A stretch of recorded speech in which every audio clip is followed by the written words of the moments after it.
आबे के सब हमें तो हलो परदेश सगे पगली छोड़ी गेले पियावा के घर।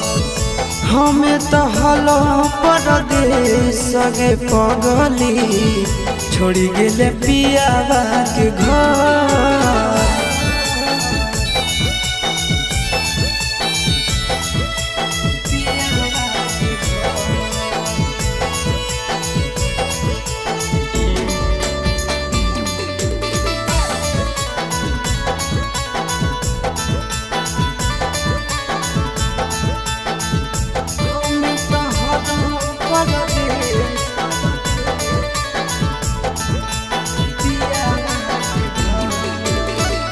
जे कहनी तोहर मान हलियो बात गे कहल कि सातो जना